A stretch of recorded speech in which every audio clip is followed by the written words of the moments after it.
Hola, bienvenidos. El día de hoy hablaremos de la aracnofobia. Podemos definir la aracnofobia como un miedo agudo o sentimiento de asco y rechazo a las arañas. Esta fobia es una de las más frecuentes a nivel mundial.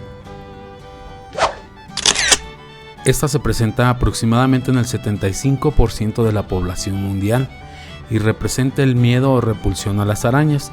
Algunos científicos mencionan que inicia en la infancia.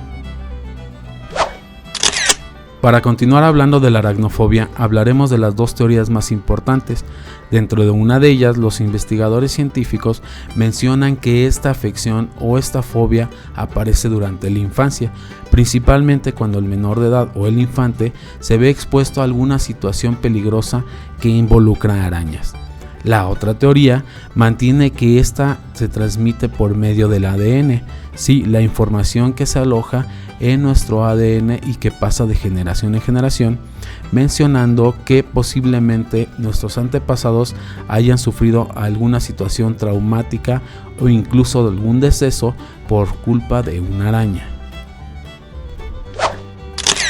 La teoría del ADN menciona que esta afección o miedo a las arañas ha pasado de generación en generación gracias a el ADN, que recordemos guarda las características de nuestros antepasados, y se cree que cuando ellos tuvieron algún tipo de situación o enfrentaron alguna situación peligrosa o incluso la muerte al enfrentar estos insectos, esa información quedó grabada en nuestro ADN y como un mecanismo de defensa se representa actualmente en la mayoría del 75% de las personas a nivel mundial.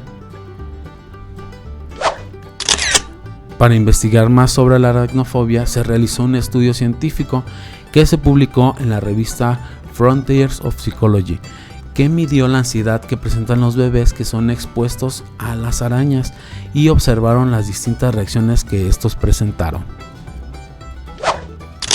Las reacciones en este estudio pudieron arrojar que a los bebés se les dilataban las pupilas durante la exposición. Esto quiere decir que cuando se les mostraban fotos e incluso juguetes de arañas, los bebés tenían una dilatación de las pupilas, semejante a la que sucede en cualquier persona cuando se enfrenta a una situación de riesgo. También se presentó estrés durante la exposición, mostrándose ansiedad en los pequeños que veían las imágenes. Por otra parte, cuando se les expuso a los bebés a imágenes de flores o de peces, la respuesta fue totalmente contraria. No presentaban ningún tipo de estrés o dilatación de pupilas, dando a entender que la información del miedo o la aversión a las arañas viene en nuestro ADN. Dentro del tratamiento podemos encontrar que los expertos recomiendan una exposición gradual y creciente hacia el estímulo que genera el miedo o el asco, en este caso las arañas. En la etapa inicial, el profesional llevará al paciente a una relajación guiada y posteriormente le pedirá que imagine distintas arañas, pueden ser de distintos colores, distintos tamaños e incluso a imaginarlas a distintas distancias, para que tenga una exposición gradual a este insecto.